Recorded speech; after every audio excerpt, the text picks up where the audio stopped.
कक्षा 12 के स्टूडेंट जो आपका हिंदी का पेपर होने वाला है यहाँ पर त्रैमासिक एग्जाम 19 सितंबर को। तो फाइनली यहाँ पर आपका हिंदी का पेपर लेके आ चुके हैं। बहुत सारे स्टूडेंट्स कमेंट कर रहे थे कि हिंदी का पेपर प्रोवाइड करा दें, तो आपका फाइनली हिंदी का पेपर हम दिखा रहे हैं। साथ ही पूर्णांक आपका 80 नंबर करेगा और इसमें आपको समय 3 घंटे देखने को मिलेगा। तो दोस्तों आपका जो पेपर है पूरा का पूरा पेपर और साथ ही इसका सॉल्यूशन जो रहेगा वो संपूर्ण सॉल्यूशन आपको दिखाएंगे। तो वीडियो के एंड तक बने रहें। यदि आप चैनल पर नए हैं तो चैनल को सब्सक्राइब, वीडियो को लाइक जरूर करें। तो दोस्तों पहला प्रश्न रहेगा आपका यहाँ पर सही विकल्प। सही विकल्प आपका पहला प्रश्न रहेगा जिसमें आपका 6 नंबर के सही विकल्प पूछे जाएंगे। और साथ ही यहाँ पर पहला प्रश्न रहेगा आपका हालाबाद के प्रवर्तक कवि हैं। तो इसमें आपको सही यहाँ पर जो आंसर है उसको चुनना है कि हालाबाद के प्रवर्तक कवि कौन है। जयशंकर प्रसाद, आगे हरिवंश राय बच्चन, महादेवी वर्मा। तो इसमें आपका जो करेक्ट आंसर है वो आपको यहाँ पर सेलेक्ट करना है। तो यहाँ पर हो जाएगा हरिवंश राय बच्चन। इसके बाद दूसरा, दिन जल्दी जल्दी ढलता है गीत बच्चन किस काव्य संग्रह से लिया गया है। मधुशाला, मिलियामिनी, निशा नियंत्रण, मधु कलश। तो इसका आपका करेक्ट आंसर हो जाएगा यहाँ पर निशा निमंत्रण। फिर है आपका दोस्तों तीसरा क्वेश्चन, भक्तन पाठ किस विधा में लिखा गया है। कहानी, आलेख, रेखाचित्र, लेख। तो इसमें आपका करेक्ट आंसर हो जाएगा यहाँ पर रेखाचित्र। फिर आता है यहाँ पर आपका चौथा प्रश्न, बाजार का जादू चढ़ने का अर्थ है। तो इसमें आपका 4 ऑप्शन है, आकर्षण वस्तुएं, उपहार की वस्तुएं, उधार की वस्तुएं, उपहार की वस्तुएं। तो इसमें आपका हो जाएगा आकर्षण की वस्तुएं। फिर आपका दोस्तों यहाँ पर पांचवा, यशोधरा बाबू किस तरह के जीवन के पक्षधर थे। तो इसमें आपका बनावटी, धार्मिक, मौज मस्ती और सादगी पूर्ण। तो इसमें आपका हो जाएगा यहाँ पर सादगी पूर्ण। फिर आपका यहाँ पर छठवां प्रश्न है, अर्थ की दृष्टि से वाक्य कितने प्रकार के होते हैं। तो 4 प्रकार की, 6 प्रकार की, 8 प्रकार की, 10 प्रकार की। तो इसमें आपका हो जाएगा 8 प्रकार की। अब आता है दोस्तों आपके खालिस्तान। तो खालिस्तान आप देख लीजिए, 6 नंबर के आपके यहाँ पर खालिस्तान पूछे जाने हैं। पहला खालिस्तान है, मैं मात कदा डॉट डॉट लिए फिरता हूँ। तो इसमें आपको 2 यहाँ पर विकल्प देखने को मिल जाएंगे, जिसमें आपका पहला विकल्प है निषेध, दूसरा विशेष। तो इसमें आपका करेक्ट आंसर हो जाएगा यहाँ पर निषेध। फिर है आपका यहाँ पर मैं बना बना कितने जग रोज मिटाता हूँ, मैं डॉट डॉट अलंकार है। तो इसमें आपका पुनरुक्ति अलंकार हो जाएगा, देख सकते हैं आप। साथ ही यहाँ पर तीसरा, मेरे भ्रमण की एकांत साथिन डॉट डॉट हो रही है। तो इसमें आपका हो जाएगा भक्तिन। तीसरे में आपका भक्तन हो जाएगा। इसके बाद है आपका चौथा, परिमित शब्द का अर्थ डॉट डॉट होता है। तो इसमें आपका हो जाएगा सीमित। इसमें आपका सीमित हो जाएगा। और साथ ही पांचवा हुआ, शब्द जो क्षेत्र विशेष में बोले जाते हैं क्या कहलाते हैं। तो इसमें आपको क्षेत्रीय शब्द लिख देना है। फिर आपका यहाँ पर आप लोग की देखा देखी सक्शन की घड़ी भी डॉट डॉट हो गई। तो इसमें चुस्त लिख देना है। तो इस तरीके से खालिस्तान कंप्लीट हो जाते हैं। अब आते हैं आपके दोस्तों सत्य असत्य। तो सत्य असत्य आपके यहाँ पर 6 नंबर के रहेंगे, देख लीजिए। जो आपका पहला प्रश्न रहेगा, बच्चे प्रत्याशा में निगड़ों से झांक रहे होंगे। तो ये आपका बिल्कुल सही कथन है। तो इसमें आप यहाँ पर सत्य लिख लें, यहाँ पर सत्य कर लें। फिर दूसरा, प्रवासी की डायरी बच्चन की आत्मकथा। तो ये सत्य है। श्रृंगार रस के 3 वेद होते हैं। तो यह सत्य है आपका। इसके बाद है आपका यहाँ पर चौथा, बाजार दर्शन पाठ की रचनाकार महादेवी वर्मा। तो यह सत्य है। फिर आपका मुहावरे का प्रयोग भाषा में चमत्कार उत्पन्न करता है। ये सत्य है। सिल्वर बैंडिंग यह उत्सव विवाह के 25 वर्ष होने पर मनाया जाता है। तो ये आपका सत्य है। फिर आती हैं दोस्तों आपकी सही जोड़ी। सही जोड़ी आपकी यहाँ पर देख लीजिए। सही जोड़ी 7 नंबर की रहेगी, जिसमें आपकी पहली सही जोड़ी है कविता के बहाने। तो इसमें आपका हो जाएगा कुमार नारायण। मधुशाला, तो मधुशाला का हो जाएगा हरिवंश राय बच्चन। 3 13 होना। तो इसका हो जाएगा बिखर जाना। फिर चौथा, पहलवान की ढोलक। तो इसका हो जाएगा आपका फणेश्वर नाथ रेणु। फिर उपमेय को अपमान से श्रेष्ठ। तो इसका आपका हो जाएगा यहाँ पर व्यक्तिरेक अलंकार। ओम थानवी, तो ओम थानवी का हो जाएगा अतीत में दबे पाँव। फिर आपका मुद्रित है मध्यम की विशेषता। तो इसका हो जाएगा यहाँ पर शब्दों का स्थायित्व। तो ये आपकी सही जोड़ी हो जाएगी। अब आता है यहाँ पर 5 नंबर की आपकी एक शब्द एक वाक्य। तो जो रहेंगे आपके 7 नंबर की, जिसमें आपका पहला, बच्चे नर्मदा के साथ किसके सामने आते हैं। तो इसमें सुनहरे सूरज के सामने आते हैं। तो आप आंसर को देखते जाइए। सुनहरे सूरज हो जाएगा पहले में। फिर भाव सागर में कौन सा अलंकार है। तो इसमें आपका रूपक अलंकार हो जाएगा। फिर है जेठ का पुत्र क्या कहलाता है, तो इसमें जेठौत हो जाएगा। फिर है आपका भक्तिन का वास्तविक नाम क्या था, तो इसका हो जाएगा लक्ष्मण। और रोजी रोटी की तलाश में आए यशोधरा पंत को किसने शरण दी, तो इसमें हो जाएगा किसान किसानत किसी किस नदा। इसके बाद संपादकीय को किसकी आवाज़ माना जाता है, तो इसमें हो जाएगा अखबार। गन्ने के पके हुए गाढ़े रस को क्या कहलाता है, तो इसमें बेगास हो जाएगा। इस तरीके से आपके एक शब्द एक वाक्य भी हो जाएंगे कंप्लीट। अब आते हैं दोस्तों यहाँ पर 2-2 नंबर के प्रश्न।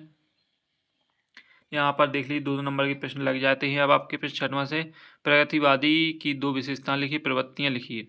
तो इसका जो सॉल्यूशन है वो आप देखते जाइए। साथ ही यहाँ पर वीडियो को लाइक नहीं किया तो लाइक भी कर दीजिए। तो यहाँ पर ये रहा इसका सॉल्यूशन। तो सॉल्यूशन जल्दी से स्क्रीनशॉट लेते जाएं। यहाँ पर आप देख लीजिए, शोषितों के प्रति सहानुभूति, प्रगतिवादी कवियों ने किसानों मजदूरों पर किए जाने वाले पूंजीपतियों के अत्याचारों के प्रति अपना विद्रोह व्यक्त किया है। और दूसरी विशेषता सामाजिक व्यर्थ का चित्रण, प्रगतिवादी कवियों ने सामाजिक व्यर्थ का चित्रण किया। उन्होंने गरीबी, भुखमरी, अकाल और बेरोजगारी आदि विभिन्न समस्याओं का वर्णन किया है। तो ये आपका सॉल्यूशन हो जाएगा। फिर है आपका यहाँ पर इसके बाद आपका 7वां पे इसका अथवा भी आप देख लीजिए। तो दोस्तों आपको केवल मैं एक प्रश्न का सॉल्यूशन दूंगा, दूसरे प्रश्न का सॉल्यूशन आपको स्वयं से देखना है। दूसरा जो इसका अथवा प्रश्न 6वां का नई कविता की विशेषताएं प्रवृत्तियां लिखी, तो इसका सॉल्यूशन आप खुद से देख लें। फिर शीतल वाणी में आग होने का अभिप्राय क्या है, और कवि हरिवंशराय बच्चन अपने मन में किस तरह का संसार लिए हुए, तो इसका सॉल्यूशन देख लीजिए आप। इसका दोस्तों जो सॉल्यूशन है वो आप देख लीजिए स्पष्ट तरीके से। कवि ने यहाँ पर देख सकते हैं, कवि ने यहाँ पर विरोधाभास अलंकार का प्रयोग किया है। इसका आशय है कि कवि अपनी शीतल मधुर आवाज़ में भी जोश, आत्मविश्वास, साथ, दृढ़ता जैसी भावनाएं बना रखता ताकि वह लोगों को जागृत कर सके। तो ये रहा आपका प्रश्न 6वें का सॉल्यूशन। और जो आपका प्रश्न 6वां है उसमें आपका यहाँ पर जो ऊपर वाला क्वेश्चन है इसका सॉल्यूशन हमने आपको बताया अथवा का आपको स्वयं से देखना है। फिर रस की परिभाषा देते हुए उसके भेद लिखिए।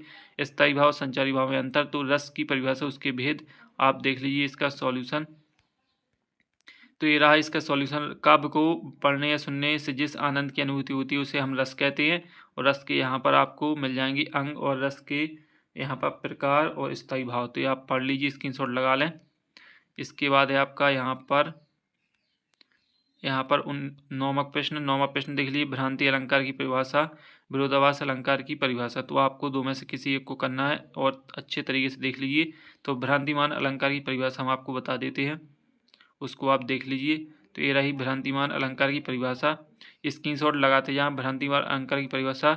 और परिभाषा भ्रमवश जब वस्तु को दूसरी वस्तु समझ लिया जाए तो उसे भ्रांति अलंकार कहते हैं। इसका उदाहरण भी आप देख लीजिए।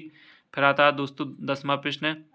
तो आपका जो 10वां प्रश्न है उसे भी आप देख लीजिए। यहाँ पर रेखाचित्र और संस्मरण में अंतर आप पढ़ सकते हैं स्पष्ट तरीके से। रेखाचित्र और संस्मरण में अंतर और निबंध किसे कहते हैं, किन्हीं 2 निबंधकारों के नाम लिखिए। तो इसका जो सॉल्यूशन है प्रश्न 10वें का उसका भी आप यहाँ पर सॉल्यूशन देख लीजिए। तो ये रहा सॉल्यूशन, रेखाचित्र और संस्मरण में अंतर। तो इसका सॉल्यूशन ये रहा, आप स्पष्ट तरीके से पढ़ सकते हैं। रेखाचित्र किसी व्यक्ति पर आधारित होता है, संस्मरण किसी घटना पर आधारित होता है। और इसके बाद इसका दूसरा रेखाचित्र में लेखक तटस्थ रूप अपनाता है और इसमें संस्मरण में लेखक का घटना से निकट संबंध होता है। रेखाचित्र की शैली चित्रात्मक होती है, संस्मरण की शैली वर्णनात्मक विवरणात्मक होती है। तो ये प्रश्न 10 का सॉल्यूशन हो जाएगा। फिर आता है यहाँ पर आपका 11वां प्रश्न, भक्तिन देख सकते हैं आप। 11वां प्रश्न, भक्तिन के आ जाने से महादेवी वर्मा देहाती कैसे हो गई, बाजार का जादू क्या है, वह कैसे काम करता है। तो 11वें प्रश्न का जो सॉल्यूशन है वो भी आप देख लीजिए। यहाँ पर 11वां प्रश्न ये रहा आपका, और इसका जो सॉल्यूशन है वो अच्छे तरीके से पढ़ लीजिए, स्क्रीनशॉट लगा लीजिए। महादेवी भक्तिन हो गई हो नहीं बदल पाई, पर भक्तिन ने महादेवी को बदल दिया। भक्तिन देहाती महिला थी और शहर में आने के बाद भी उसने अपने आप में कोई परिवर्तन नहीं किया। भक्तिन देहाती खाना गाढ़ी दाल, मोटी रोटी, मक्काई की लपसी, ज्वार के भुने हुए भुट्टे के हरे दाने, बाजरे के लिए तिल वाले पुए आदि बनाती और महादेवी वर्मा को वैसे ही खाना पड़ता था। भक्तिन के हाथ का मोटा देहाती खाना खाते खाते महादेवी वर्मा का स्वाद बदल गया और वो भक्तिन की तरह देहाती हो गई। तो ये आपका सॉल्यूशन हो जाएगा। अब आता है यहाँ पर 12वां प्रश्न। तो दोस्तों जो 12वां प्रश्न है वो भी आप देख लीजिए। 12वां प्रश्न है आपका यहाँ पर, तकनीकी शब्द किसे कहते हैं, उदाहरण से समझाइए, लोकोक्ति और मुहावरे में अंतर। तो इसका भी सॉल्यूशन आप देख सकते हैं। इसका जो सॉल्यूशन है वो आप यहाँ पर देख लीजिए, तकनीकी शब्द, तो आप यहाँ पे स्क्रीनशॉट लगाते जाएं, साथ ही यहाँ पर इसका जो सॉल्यूशन है वो भी देखते जाएं। तकनीकी शब्द किसे कहते हैं, उदाहरण सहित समझाई, तो इसका सॉल्यूशन हो जाएगा किसी विषय से संबंधित ऐसे शब्द जिनका प्रयोग मुख्य रूप से चर्चा के लिए किया जाता है, तकनीकी शब्द कहलाते हैं। और इसका जो उदाहरण है इसमें आप देख सकते हैं गुरुत्वाकर्षण, वेग, त्वरण, ये तकनीकी शब्द हो जाएंगे। फिर दोस्तों आपका यहाँ पर 13वां प्रश्न, तो 13वां प्रश्न भी आप यहाँ पर देख लीजिए। यहाँ पर 13वां प्रश्न है आपका, यशोधरा बाबू के चरित्र की विशेषताएं लिखिए, जूझ कहानी के प्रमुख पात्र की 2 विशेषताएं लिखिए। तो इसका जो 13वां का सॉल्यूशन है वो भी आप यहाँ पर देख लीजिए। 13वां प्रश्न का सॉल्यूशन ये रहा, यशोधरा बाबू के चरित्र की विशेषताएं लिखिए। तो ये आपका सॉल्यूशन हो जाएगा। इसके बाद है आपका अगला प्रश्न है, तो अगला प्रश्न आप देख लीजिए। अगला जो प्रश्न है वो आप स्पष्ट तरीके से पढ़ सकते हैं। इंटरनेट पत्रिका क्या है, इंटरनेट की 2 विशेषताएं, रस के आवश्यक तत्व कौन कौन से हैं लिखिए, शब्द शक्ति किसे कहते हैं, इनके 2 भेद लिखिए। तो स्टूडेंट्स पहले आप यहाँ पर संपूर्ण क्वेश्चन को देख लीजिए, सॉल्यूशन आपको बाद में हम बता देंगे इसी वीडियो में। हरिवंश राय बच्चन और रघुवीर सहाय का साहित्यिक परिचय निम्नलिखित बिंदुओं के आधार पर स्पष्ट कीजिए। महादेवी वर्मा, जयंत कुमार का साहित्यिक परिचय लिखिए। और इसके बाद आपका 13वां भाव पल्लवन कीजिए, जरा और मृत्यु ही जगत के प्रारंभिक सत्य हैं, विलंब से कक्षा में पहुंचने पर शिक्षक छात्र संवाद लिखिए। फिर दोस्तों यहाँ पर आता है 19वां प्रश्न आपका। 19वां प्रश्न गद्यांश है, इसे पढ़कर आपको नीचे दिए गए प्रश्नों के तीनों प्रश्नों के आंसर देना है, तो स्क्रीनशॉट लगा लीजिए। टेलीग्राम से जरूर जुड़े जाएं, टेलीग्राम पर आपको संपूर्ण PDF और साथ ही सॉल्यूशन मिल जाएगा। इसके बाद है आपका 20वां, निम्नलिखित गद्यांश की संदर्भ प्रसंग सहित व्याख्या। निम्नलिखित गद्यांश की संदर्भ प्रसंग सहित व्याख्या, तो दोनों की आपको व्याख्या करना है, पढ़कर आपको व्याख्या कर देनी है। और साथ ही इसके बाद आता है 22वां प्रश्न है, इसमें नगर पालिका अध्यक्ष को जल की अनियमितता पूर्ति के संबंध में शिकायती पत्र, अपने मित्र को विद्यालय की वार्षिक पत्रिका में रचना के प्रकाशन की बधाई देते हुए पत्र लिखें। 23वां है आपका रूपरेखा, तो इसे रूपरेखा और निबंध लिखना है। तो इस तरीके से आपका जो पेपर है कंप्लीट हो जाता है। साथ ही सॉल्यूशन आपको यहाँ पर टेलीग्राम में मिल जाएगा, टेलीग्राम की जो लिंक है वो आपको वीडियो के डिस्क्रिप्शन में मिल जाएगी। कुछ सॉल्यूशन मैंने आपको पहले ही बता दिए हैं। तो दोस्तों अगले वीडियो में फिर मिलते हैं, तब तक के लिए जय हिंद।